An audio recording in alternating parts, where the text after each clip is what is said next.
Eventos que marcan la historia bíblica. La creación.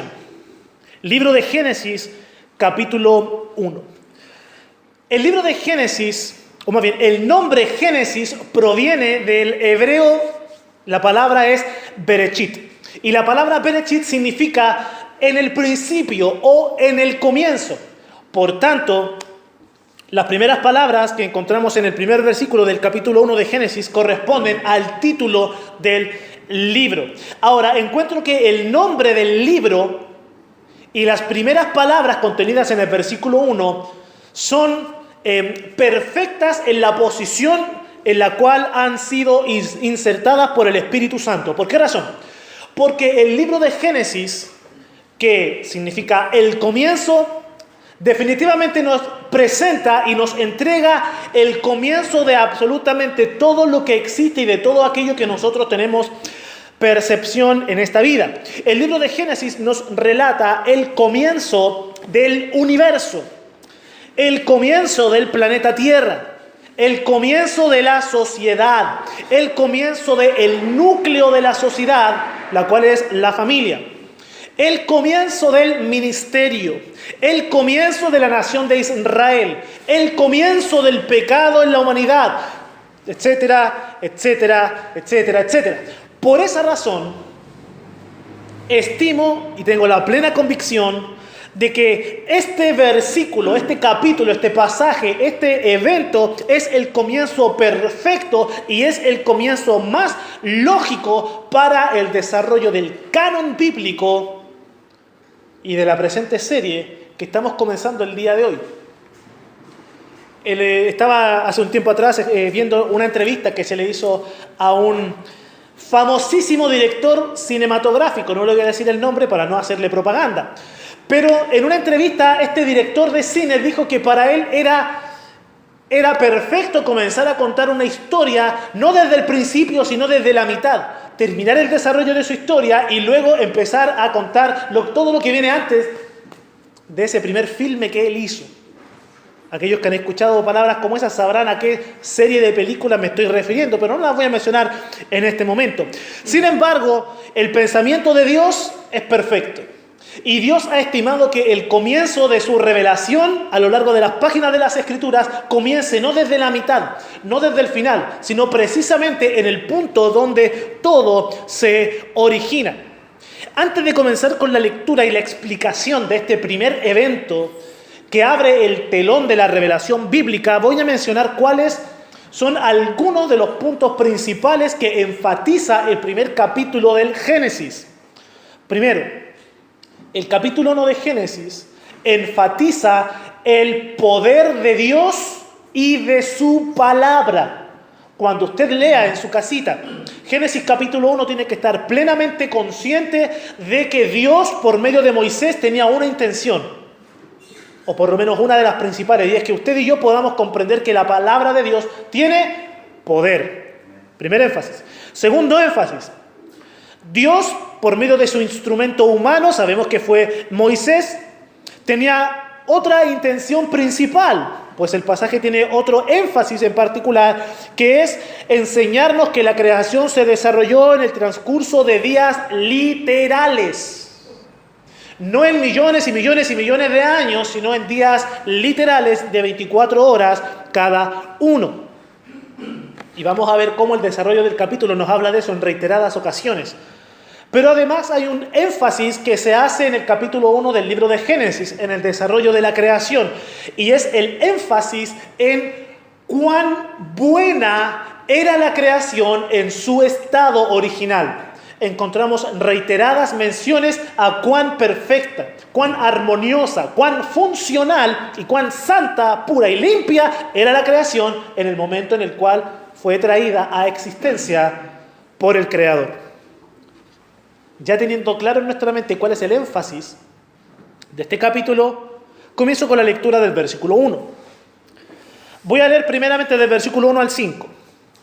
En el principio creó Dios los cielos y la tierra estaba desordenada y vacía, y las tinieblas estaban sobre la faz del abismo, y el Espíritu de Dios se movía sobre la faz de las aguas. Y dijo Dios: sea la luz, y fue la luz. Y vio Dios que la luz era buena, y separó Dios la luz de las tinieblas. Y llamó Dios a la luz día, y a las tinieblas llamó noche, y fue la tarde y la mañana un día. Eso no estaba planificado, ¿cierto? Bien. Bueno, los que están escuchando esta grabación se perdieron lo que ocurrió en vivo y en directo. Bien, el libro de Génesis comienza con las siguientes palabras. En el principio creó Dios los cielos y la tierra. Lo primero que usted necesita comprender al leer estas palabras es que Dios no está interesado en argumentar de su existencia, de su poder, de su suficiencia y de su sabiduría. Dios comienza el desarrollo de su revelación simplemente declarando lo que es verdad. De tal manera que aquel que recibe las verdades contenidas en la palabra de Dios, bien por él, va a recibir todas las bendiciones que la Biblia contiene. Aquellos que se acercan a la palabra de Dios intentando argumentar contra Dios y debatir con Él, se van a llevar una desilusión, porque Dios no está interesado en convencer a nadie, sino simplemente en declarar la verdad de las cosas. Las primeras palabras son en el principio. Estas palabras nos dejan ver que la primera creación de Dios no necesaria y estrictamente fue la materia como tal. No necesariamente fue el espacio como tal, sino que la primera creación de Dios es el tiempo. Dios es un ser eterno. Esto no significa que Dios lleva muchos años de vida en su existencia perfecta y le quedan muchos años de vida aún. El hecho de que Dios sea perfecto significa que Dios existe en un presente sin defecto alguno, de tal manera que el presente en el cual Dios existe se extiende en todas direcciones sin ningún tipo de barrera ni límite. Bien, Dios es eterno, no tiene tiempo cronológico como nosotros lo tenemos. Sin embargo, cuando la Biblia nos dice que en el principio creó Dios, de alguna manera podemos entender de que cuando la Biblia dice en el principio, en la eternidad divina, hay un punto en el cual comienza Dios crea, en el principio. El tiempo cronológico viene a existencia. Ahora, dice que en el principio creó Dios los cielos y la tierra. La palabra o el verbo creó es bastante interesante, porque viene de una palabra hebrea que es bará. Esta palabra bará significa crear desde la nada. De por sí esta palabrita nos indica la gran diferencia, o una de las tantas diferencias, que existe entre el ser divino y nosotros. Y es que nosotros como seres humanos somos seres creativos. Nosotros tomamos la materia ya existente, aplicamos nuestro conocimiento, nuestra experiencia, nuestra lógica, y de lo ya existente nosotros traemos algo nuevo a existencia que a lo mejor no había sido hecho antes, pero la materia original ya estaba, ya existía. Como seres humanos somos seres creativos. Dios es un ser creador. De tal manera que de la nada Dios trae todo a la existencia. En el principio creó Dios los cielos y la tierra. Ahora, estas palabras, cielos y tierra, no necesariamente está haciendo alusión al espacio que nosotros vemos allá arriba y a la tierra seca. Algunos afirman eso. Afirman que este versículo está diciendo que Dios inmediatamente creó la tierra seca como tal. Pero la palabra de Dios realmente no está detallando aquello.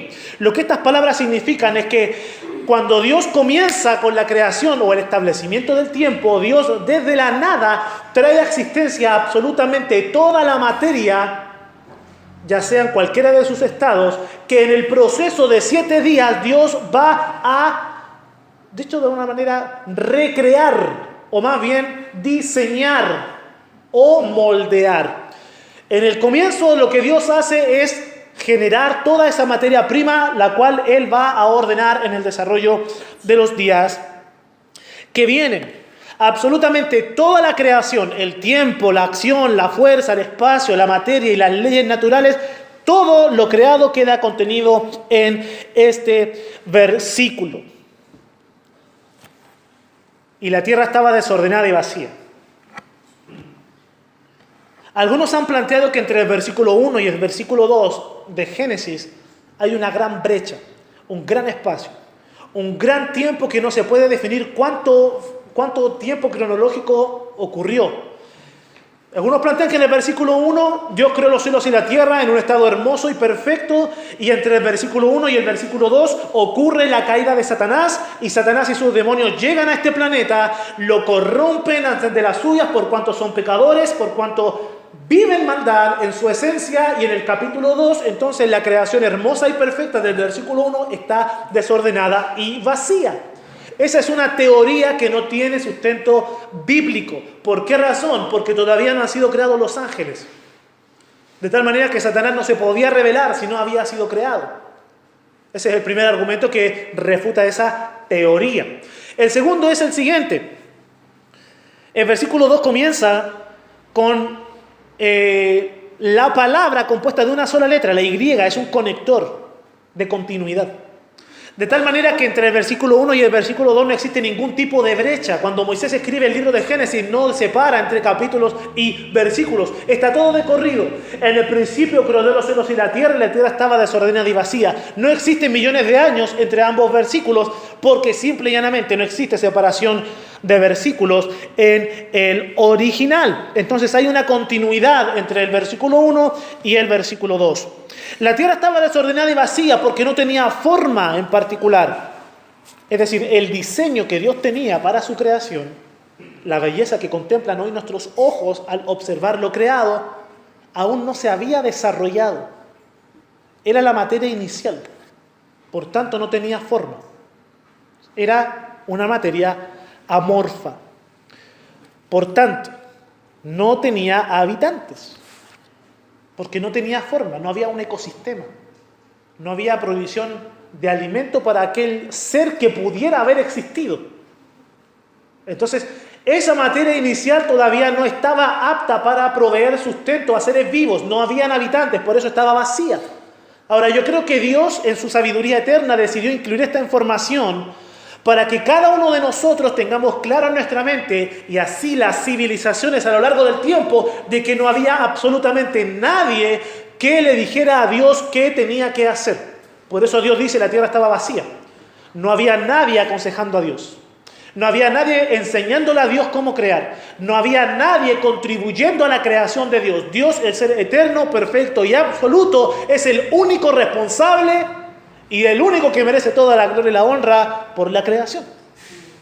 Entonces Dios incluye este detalle importante en este pasaje. Las tinieblas estaban sobre la faz del abismo. Se nos ha enseñado en la educación básica que la oscuridad como tal, las tinieblas, no existen. Es decir, podemos contemplar la luz, podemos estudiar la luz, podemos reconocer las ondas de luz que se expanden, podemos estudiar la velocidad de la luz y el efecto que la luz tiene, la temperatura que la luz tiene como tal. La luz es estudiable, pero las tinieblas, la oscuridad no. La oscuridad se produce simplemente por la ausencia de la luz. Por tanto, cuando dice acá que las tinieblas estaban sobre la faz del abismo, lo que nos está diciendo la palabra es que todo lo que estaba creado estaba ahí, en esa materia inicial. Luego no había nada. Únicamente podemos inferir que estaba lo que es conocido como la soledad de Dios, la eternidad y la presencia eterna de Dios, delimitándose con su creación inicial. Las tinieblas estaban sobre la faz del abismo. Cuando hablamos de abismo, usted y yo por lo general pensamos en un gran barranco. Es decir, tiré una piedra al abismo. Es como me paré en la punta de ese cerro y tiré una piedra al barranco y parece que nunca terminó de caer. Entonces hablamos de un abismo. Bien, aquí abismo no es un gran espacio. Aquí abismo es la superficie de la creación inicial. Y esta creación inicial estaba cubierta de agua. Las tinieblas estaban sobre la faz del abismo y el Espíritu de Dios se movía sobre la faz de las aguas. Tenemos en el versículo 1 una clara alusión a Dios el Padre, porque Dios creó los cielos y la tierra. En el versículo 2 tenemos una clara alusión al Santo Espíritu de Dios. Este Espíritu estaba presente en el acto creador de Dios Y dice que se movía sobre la faz de las aguas. Esto es interesante, porque una traducción más precisa de este versículo, usted puede revisar versiones modernas de la Biblia, más actualizadas, que traducen de una manera más particular esta palabrita, se movía. Una palabra más precisa sería el espíritu revoloteaba. El viento sopla de un punto A a un punto B, pero el espíritu revoloteaba. Es decir, generaba movimientos más cortos o más determinados, más precisos de lo que del recorrido que el viento hace. ¿De qué nos habla esto? Nos habla de que ese espíritu estaba moviéndose por voluntad propia. La palabra espíritu puede traducirse, la palabra hebrea ruaj, o se puede traducir como espíritu, como viento e incluso como aliento. Bien, elementos inanimados, el aliento y el viento como tal. Pero dice la Biblia que el espíritu se movía. Esto nos habla de que el espíritu se estaba moviendo por voluntad propia y personal. Por tanto, estamos hablando del ser divino. Les mencioné que la palabra ruaj puede traducirse como espíritu, aliento e incluso viento. Pero tenga algo claro en su mente y no lo olvide jamás. La palabra ruaj no debe jamás traducirse como fuerza activa de Dios. Les menciono esto porque la traducción al Nuevo Mundo de las Sagradas Escrituras, que es la Biblia que utilizan nuestros conocidos testigos, es una pésima traducción de Génesis capítulo 1, versículo 2. Ya comienza la revelación bíblica e inmediatamente alteran un versículo para quitar la doctrina de la personalidad del Espíritu Santo y hacer pasar al Santo Espíritu de Dios como un mero efecto, una fuerza activa. Bien, el versículo 2 nos habla de la personalidad y de la acción voluntaria del Espíritu Santo de Dios. Versículo 3. Y dijo Dios, sea la luz, y fue la luz. En el versículo 1 tenemos una mención a Dios Padre, en el versículo 2 al Espíritu Santo y en el versículo 3 tenemos una clara alusión a la segunda persona de la Santísima Trinidad, nuestro Señor Jesucristo. ¿Lo notó? Está ahí, en la segunda palabra. Y dijo Dios. Si nosotros fuéramos judíos estudiando este pasaje en una sinagoga hace 2300 años atrás o 2200 años atrás, no podríamos entender la presencia del Señor Jesucristo en este pasaje de las Escrituras. Pero puesto que ya estamos en la dispensación de la gracia, puesto que ya tenemos el Evangelio según San Juan, entendemos que en el principio era la palabra, y la palabra era con Dios, y la palabra era Dios. Este era en el principio con Dios. Y todas las cosas por Él fueron hechas. Y sin Él nada de lo que ha sido hecho fue hecho. Es decir, que cuando Dios habla, la segunda persona de la Santísima Trinidad entra en función, como algunos le llaman, el agente creador de Dios. El ser que lleva a cabo la obra creadora. Y aquel verbo divino lleva a cabo el designio de Dios y la luz viene a existencia sobre la materia creada. Por eso dijo Dios, sea la luz, y fue la luz. Algunos entran en conflicto con este versículo. Y dicen, ¿cómo es posible que haya luz si el sol todavía no ha sido creado? ¿Cómo es esto posible? Bueno, el apóstol Juan, cuando escribe su carta, capítulo 1, versículo 5, dice, Dios es luz. Lo que Dios hace en Génesis capítulo 1, versículo 3, es proyectar su propia luz sobre la creación inicial. De tal manera que esta luz que Dios proyecta sobre esta materia disipa las tinieblas del versículo 2 y recae sobre la superficie de las aguas presentes. Y vio Dios que la luz era buena. Es decir, cumplía el propósito para el cual fue proyectada. Bien, ahora, esta luz propia de Dios que ha sido proyectada sobre la creación, cuando Dios trajo a existencia los astros, Dios retiró esa luz de la superficie, si se puede decir así, terrestre, aunque todavía no era el planeta Tierra como tal. Y algún día vamos a disfrutar de esa luz eterna en la gloria. Ya vamos a hablar un poco acerca de eso. Pero esta luz que es proyectada sobre la creación inicial es la luz personal de Dios y fue buena, pues cumplía el propósito por el cual fue creada. Luego nos dice la palabra de Dios que llamó Dios a la luz día y a las tinieblas, llamó noche y fue la tarde y la mañana un día. Vemos a Dios designando nombres al día y a la noche. Y sabemos que cuando un ser designa un nombre a otro es porque este ser que asigna el nombre tiene una posición de autoridad o de administración sobre aquello que ha sido nombrado. Entonces aquí Dios se está nombrando a sí mismo o se está posicionando como el Señor del día y el Señor de la noche. Toda la autoridad pertenece a Él. Y tenemos acá la primera mención a un día literal de 24 horas. Dice el versículo 5, y fue la tarde y la mañana un día. ¿Cómo es posible que esto ocurra si no hay sol? ¿Cómo tenemos un día literal de 24 horas si el sol aún no viene a existencia? Bueno, tenemos luz, tenemos un planeta creado, tenemos una masa inicial creada, y cuando Dios crea entendemos que Dios infunde funcionamiento y vitalidad. Entonces perfectamente tenemos una masa que podría haber estado girando en torno a su propio eje y tenemos la luz de Dios siendo proyectada sobre esta creación. De tal manera que podemos contar con un día de 24 horas sin la necesidad de tener sol aún en este momento de la creación. Segundo día, versículos 6 al 8. Luego dijo Dios, haya expansión en medio de las aguas. Recordemos que esta masa inicial está cubierta de agua, completamente. Haya expansión en medio de las aguas y separe las aguas de las aguas. Parece un trabalengua, dirán algunos. E hizo Dios la expansión y separó las aguas que estaban debajo de la expansión de las aguas que estaban sobre la expansión, y fue así. Y llamó Dios a la expansión cielos, y fue la tarde y la mañana el día segundo. Lo que Dios hace en este día es crear un espacio que genera una separación. Tenemos una masa totalmente cubierta de agua. Lo que Dios hace es separar esta gran masa de agua.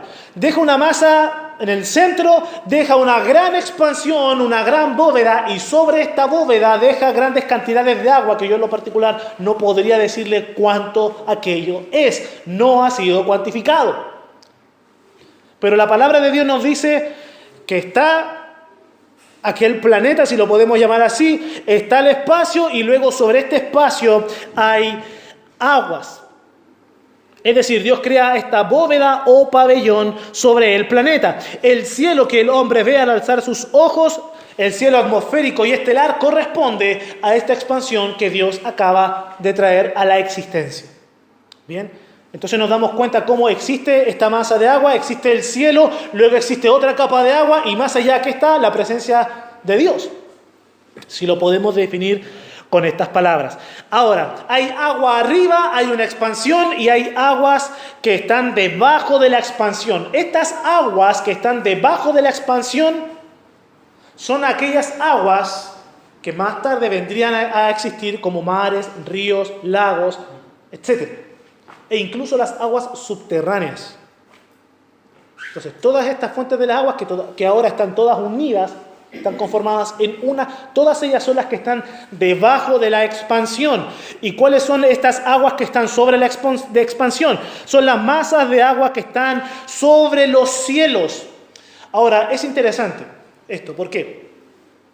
Porque estas masas de agua que están sobre el cielo forman un efecto, si se puede llamar así, protector, o un efecto invernadero sobre este planeta inicial.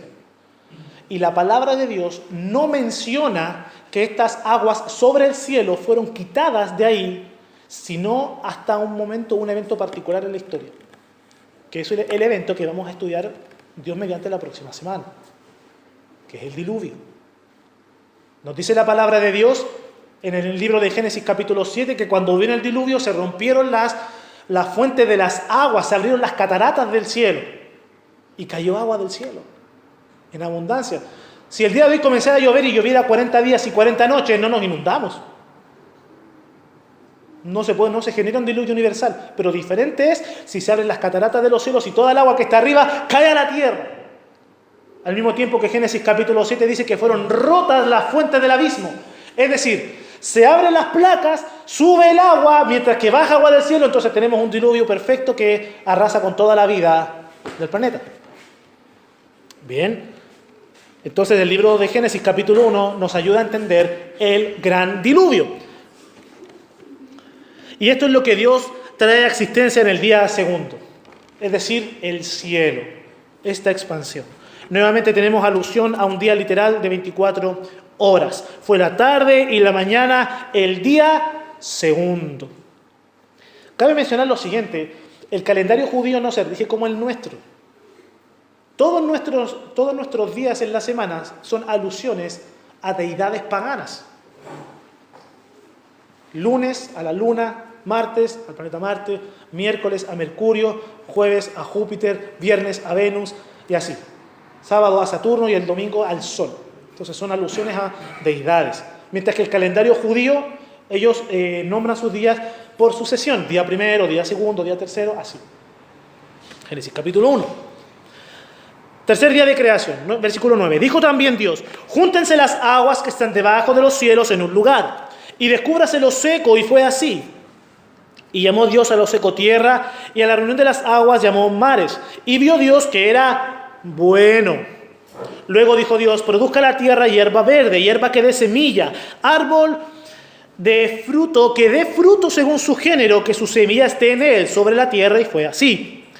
Produjo pues la tierra hierba verde, hierba que da semilla según su naturaleza, y árbol que da fruto, cuya semilla está en él, según su género. Y vio Dios que era bueno. Y fue la tarde y la mañana, el día tercero. Tenemos aguas en los cielos, tenemos el cielo como tal y tenemos agua debajo del cielo. Lo que Dios hace en el tercer día de creación es separar las aguas que están debajo de la expansión, producir un terremoto, una convulsión cataclísmica en este planeta. Las placas empiezan a agruparse debajo de la gran masa de agua y comienza a emerger un gran continente que hasta el día de hoy se reconoce que verdaderamente existió, conocido como Pangea. Entonces, las masas de agua que están debajo de la expansión comienzan a agruparse y comienzan a dar lugar a esta gran masa de tierra seca que comienza a levantarse, comienza a emerger. De esa manera quedan formados los ríos, los lagos, las lagunas, etc.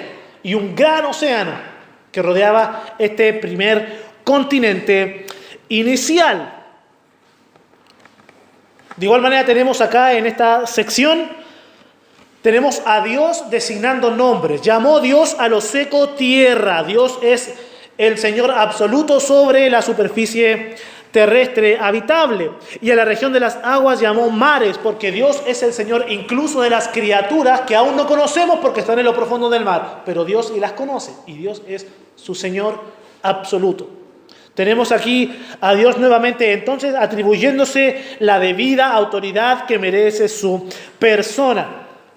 El hombre, el ser humano, habría de ejercer autoridad sobre algunas criaturas. Por eso el hombre nombró determinados animales cuando el hombre vino a existencia. Pero tenemos a Dios dándole nombres a los grandes elementos de la creación: el día, la noche, la tierra, los mares, porque Dios es Rey de Reyes y Señor de Señores. Bien. Entonces, Dios dice, júntense las aguas. Anteriormente Dios había dicho, sea la luz, y fue la luz. Luego Dios dijo que haya expansión en medio de las aguas, y ocurrió. Ahora Dios dice, júntense las aguas, y el agua obedece. Note esto, el mar y toda su potencia obedece a la voz de Dios. Lo que era mencionado delante en la escuela bíblica dominical. Dios habla y la creación responde en obediencia absoluta. Creo que esto nos enseña mucho a nosotros de cómo nosotros debemos llevar la vida cristiana, en plena obediencia a lo que la Escritura nos enseña. Bien, entonces llama a lo seco tierra, a la reunión de las aguas llama mares, luego Dios habla a la tierra y la tierra también responde. Dios dijo, produzca la tierra hierba verde, hierba que dé semilla, árbol que dé su fruto según su género. El cielo obedece, la luz obedece, el agua obedece, la tierra obedece y la hierba verde viene a existencia. Dios adornando y ordenando su preciosa y perfecta creación. Ahora, Dios crea la hierba que da semilla. Lo que Dios está haciendo es crear la vida vegetal. Cuando Dios crea, Dios invierte un poder y una sabiduría tal que cuando Dios trae vida a la existencia, Dios produce vida crecida, vida madura. De tal manera que en ese preciso momento que la hierba verde vino a existencia, inmediatamente estaba capacitada y habilitada para seguir reproduciendo su vida por medio de semilla que pronto daría su fruto. Porque así es el poder de Dios. Bueno, de hecho, más adelante Dios crea la vida animal. Pero ya teniendo en consideración este principio de la creación de Dios, podemos responder a la incógnita que ha tribulado a tantos a lo largo de los siglos. ¿Qué fue primero? ¿El huevo o la gallina? Bueno, este principio de Génesis capítulo 1 lo responde. Cuando Dios crea, Dios trae a existencia una creación madura y crecida. Bien. Dios creó, dice acá, produjo pues la tierra hierba verde, hierba que da semilla según su naturaleza y árbol que da fruto cuya semilla está en él. No olvide jamás estas palabras. Según su género. Y vio Dios que era bueno. La vida vegetal responde a la orden de Dios creando vida según su género.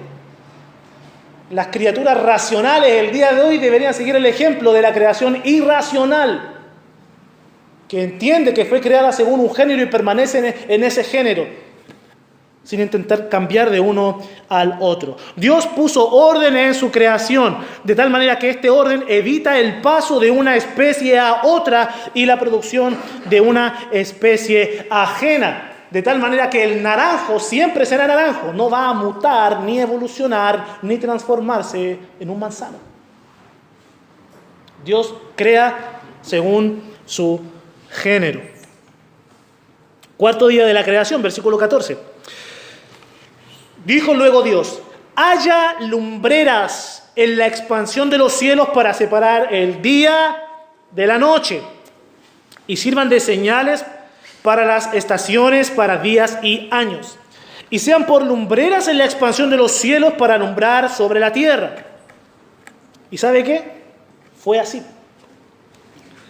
E hizo Dios las dos grandes lumbreras. Esta palabra o este versículo no excluye la creación de los otros astros del sistema solar. Hizo Dios las dos grandes lumbreras, la lumbrera mayor para que señorease en el día y la lumbrera menor para que señorease en la noche. Hizo también las estrellas. Y las puso Dios en la expansión de los cielos para alumbrar sobre la tierra, y para señorear en el día y en la noche, y para separar la luz de las tinieblas. Y vio Dios que era bueno. Y fue la tarde y la mañana, el día cuarto. Esta sección de la palabra de Dios nos habla de la creación de las lumbreras en la expansión. Es decir, Dios trae a existencia aquellos astros, aquellas lumbreras que están en la expansión. Ahora usted va a pensar en su mente lo siguiente: agua arriba, expansión, agua abajo que ya ha producido tierra seca y hierba verde. Y entre las aguas de arriba y las aguas de abajo hay una gran expansión. Bien, en este espacio Dios pone estos astros que ha traído a la existencia. Lo que Dios ha hecho en el cuarto día de la creación es que Él, como lo mencioné delante, Él ha retirado voluntariamente su luz, porque ninguna luz producida por la creación de Dios puede opacar la luz personal del ser divino. Jamás. Bien. Entonces lo que Dios hace es que Dios voluntariamente retira su luz y la reemplaza por la luz de los astros recién creados. Y como le mencioné, esa luz que Dios voluntariamente ha retirado, Dios no la puede anular, porque es su luz personal, su luz intrínseca, es parte de su esencia. Esa es la luz que hemos de disfrutar en este contexto. No lo busque, lo leo yo. Si quiere lo anota. Apocalipsis 21-23 dice lo siguiente: la ciudad, la gloria eterna, la ciudad no tiene necesidad de sol, ni de luna que brillen en ella, porque la gloria de Dios la ilumina y el Cordero es su lumbrera. Entonces la palabra de Dios nos dice que el Cordero, el Señor Jesucristo, la segunda persona de la Santísima Trinidad, Él es la lumbrera de aquella gloria eterna. Por eso, a modo de paréntesis, mucho se habla de que no hay que celebrar Navidad porque las antiguas civilizaciones honraban al Dios Sol. Bueno, el Señor Jesucristo es mi lumbrera, según lo que la palabra de Dios declara. Antes de cualquier civilización, la palabra de Dios ya nos dejaba ver que hay una luz que ilumina y que es perfecta, y esa es la luz de la segunda persona de la Santísima Trinidad.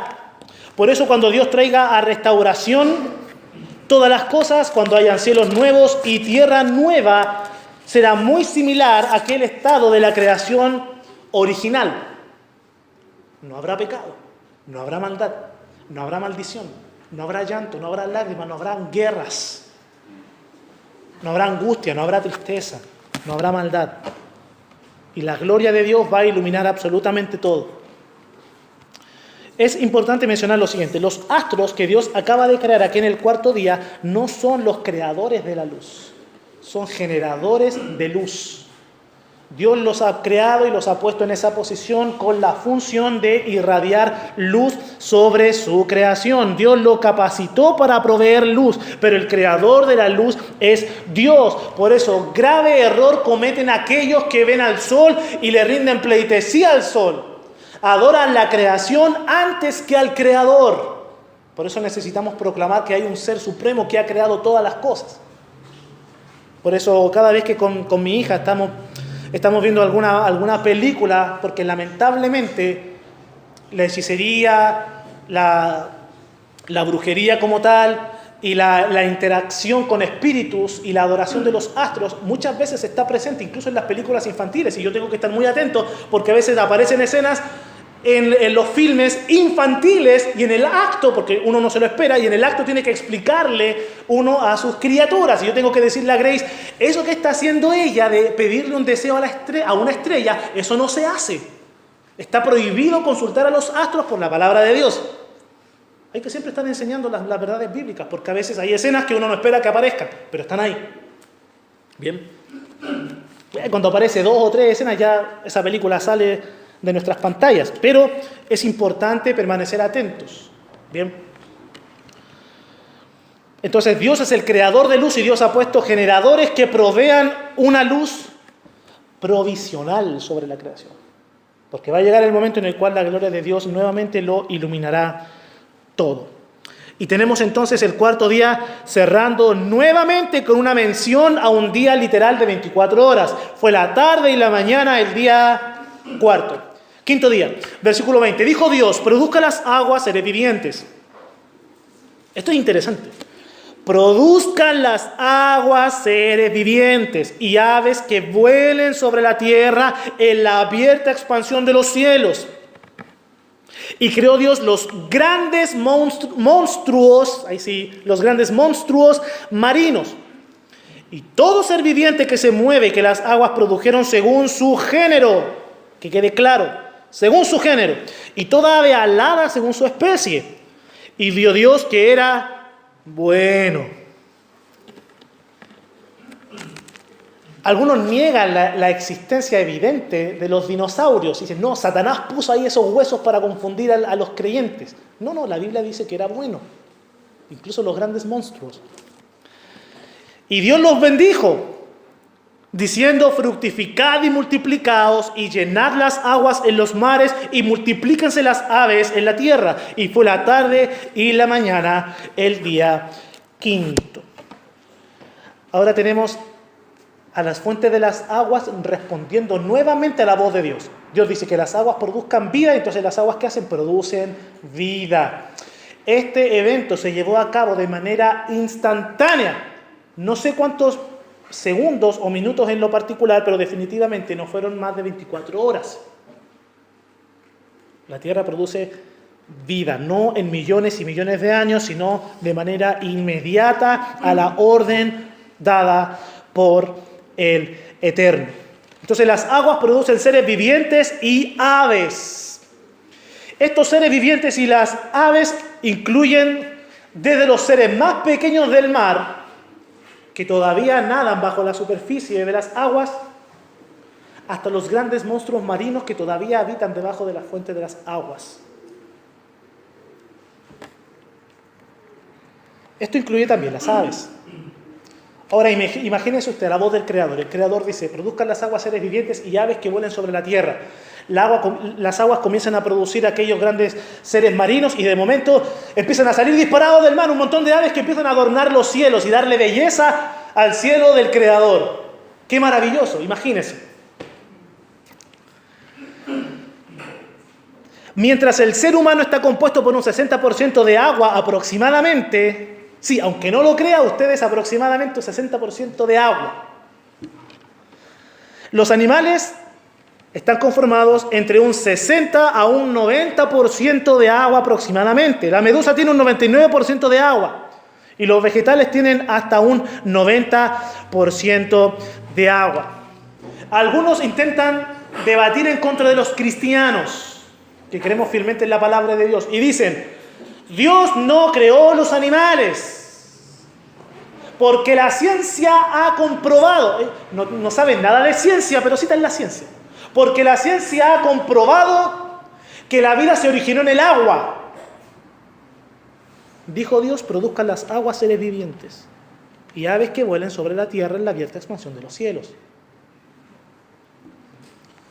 De tal manera que el apóstol Pedro, citando este pasaje, declaró esta verdad científica mucho antes que los científicos modernos, obviamente.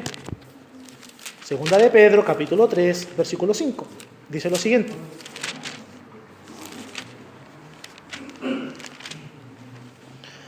estos ignoran voluntariamente lo que hablábamos en la mañana respecto al ateísmo. Estos ignoran voluntariamente que en el tiempo antiguo fueron hechos por la palabra de Dios los cielos y también la tierra, que proviene del agua y por el agua subsiste. Entonces, gracias al Señor por esta evidencia bíblica. Dios trajo a existencia los grandes monstruos marinos. El libro de Job, capítulo 41, versículos 15 al 21, bueno, y más, pero solamente pongo esta cita, habla de uno de estos seres marinos que vinieron a la existencia. Y en el libro de Job es llamado Leviatán. Ustedes, la cita que le mencioné, que después le puedo hacer llegar toda esta información, habla de las características que este animal poseía. Bien, nos habla de su fuerza, de su poder, nos habla de su piel, nos habla incluso que de su nariz emana lumbre. Sí, un dragón que habitaba en las aguas. Si hasta el día de hoy todavía tenemos criaturas marinas que producen energía eléctrica, ¿por qué Dios no pudo haber producido una criatura que produjera lumbre? Tenemos un Dios que es poderoso y tenemos evidencia de aquello. Bien, todo esto fue bueno, es decir, fue hermoso, y Dios incluye esta creación a un perfecto equilibrio ecológico. Y esto era bueno porque absolutamente todo lo que Dios está creando es santo, no hay pecado. No hay maldad, no hay corrupción, todo esto es bueno.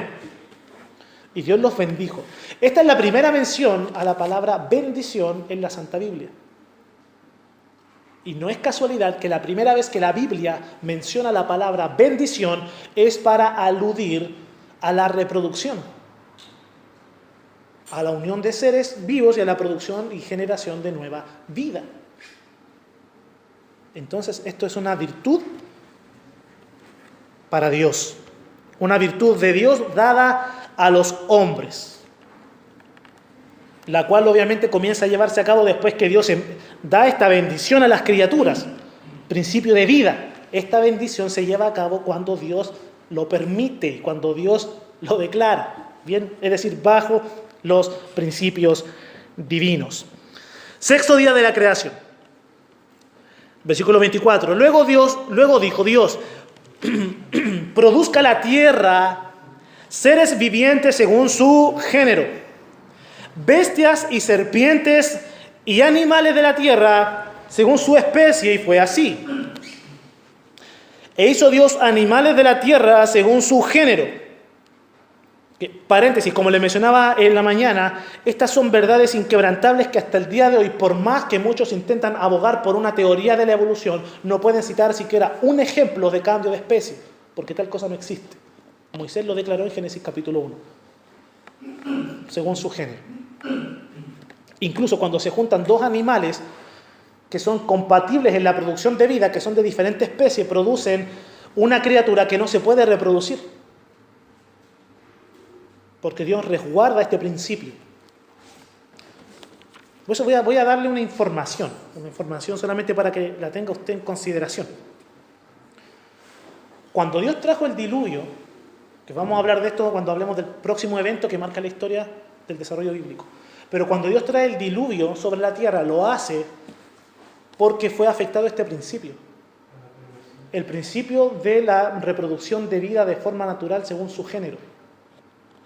Cuando los ángeles caídos, cuando los hijos de Dios que menciona Génesis se unieron tomaron mujeres y engendraron hijos, se alteró la genética del ser humano. Esa fue la gota que rebasó el vaso para Dios. Y Dios trae un diluvio universal. ¡Pum! Y borró toda la vida de la superficie de la tierra. El día de hoy el ser humano está experimentando con lo mismo. Ya sea clonación, ya sea jugar con la vida. Los homosexuales se unen y como no pueden generar vida porque es una unión anormal, entonces comienzan a jugar, empiezan a alquilar o a arrendar vientres. Y de alguna manera quieren afrontar a Dios con esto. Y decir que no es necesario seguir los principios de la palabra de Dios para generar vida. Eso está hartando a Dios. Bien, sigo. Hizo Dios animales de la tierra según su género y ganado según su género, y todo animal que se arrastra sobre la tierra según su especie, vio Dios que era bueno. Entonces, en esta primera sección, lo que Dios está haciendo es traer a la vida todos los seres vivientes. Estos dos términos, seres vivientes, proviene de un término hebreo que es nepej o nefesh, que se traduce a lo largo de las escrituras como alma. Este versículo de por sí nos deja ver que los animales efectivamente constan de una parte material, pero también de una parte inmaterial. Los animales tienen alma, expresan emociones y sentimientos. Cuando usted ha dejado a su mascota encerrada por muchas horas, ¿qué comienza a hacer esa mascota? Comienza a manifestar emociones. Cuando usted ha dejado a su gatito o a su perrito en su casa y usted ha salido por muchas horas de su hogar, ¿cómo reacciona su mascota cuando le ve llegar? Manifiesta emociones. Cuando viene otro animal y empieza a molestar a esa pequeña criatura, esa mascota manifiesta emociones. Dios ha dotado a los animales de un alma.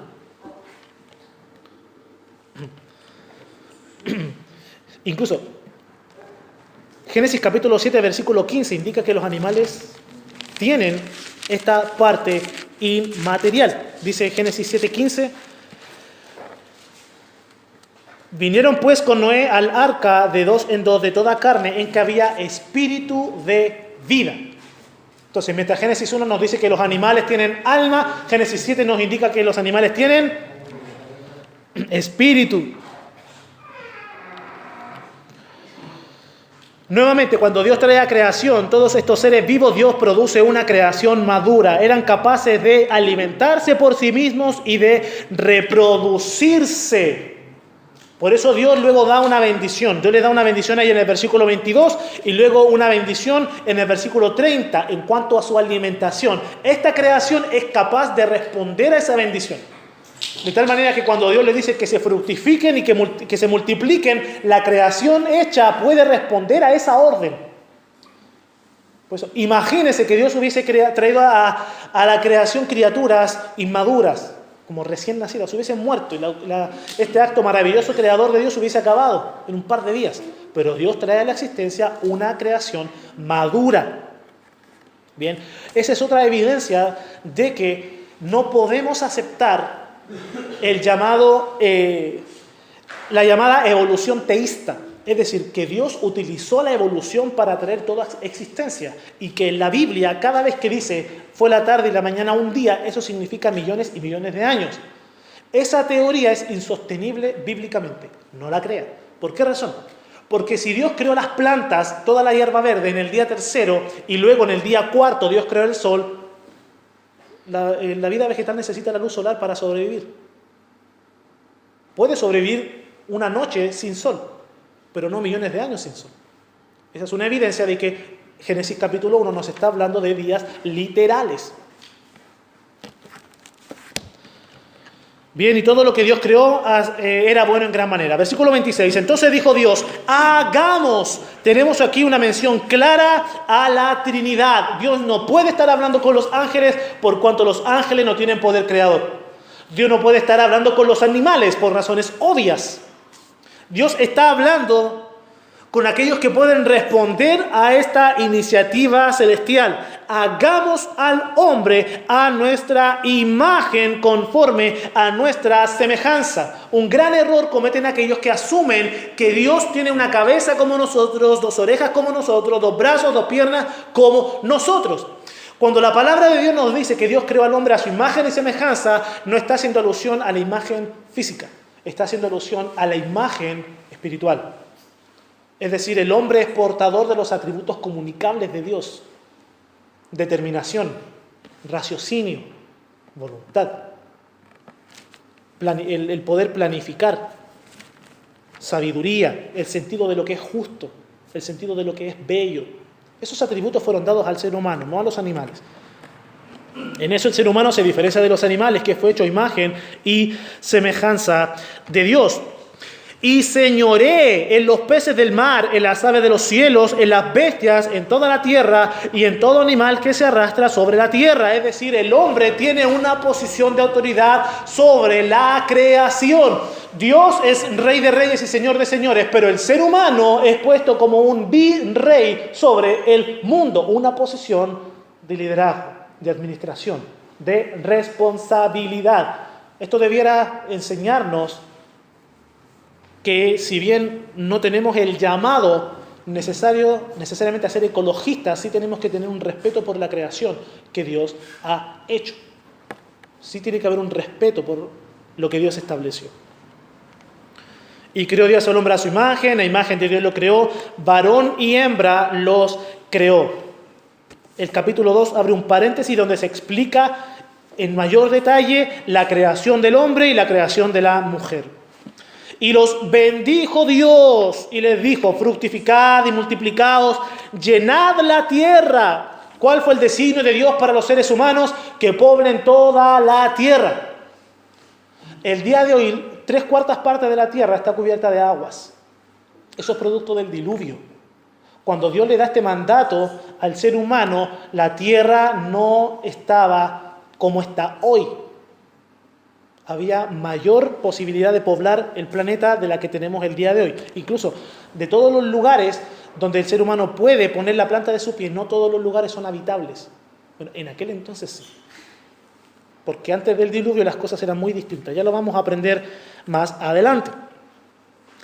Llenad la tierra y sojuzgarla, es decir, administradla.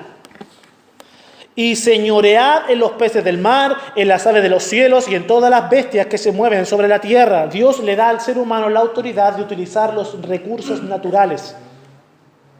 Y dijo Dios, he aquí que os he dado toda planta que da semilla, que está sobre toda la tierra, y todo árbol en que hay fruto y que da semilla, os serán para comer. Es decir, todo ser vivo sobre la faz de la tierra era vegetariano. No había consumo de carne como tal. Para los que le está remordiendo la conciencia, sí le está permitido al hombre hoy comer carne. ¿Bien? Pero eso lo vamos a aprender en otra oportunidad. Y a toda bestia de la tierra y a todas las aves de los cielos y a todo lo que se arrastra sobre la tierra en que hay vida, toda planta verde le será para comer. Y fue así. Y vio Dios todo lo que había hecho, y aquí que era bueno en gran manera. Y fue la tarde y la mañana el día sexto. Anteriormente, cada vez que Dios creaba, Dios veía que era bueno, que era bueno, que era bueno. Pero cuando Dios crea al ser humano, ahora es bueno en gran manera. Porque Dios ya ha puesto a alguien que porta su imagen y su semejanza en la creación.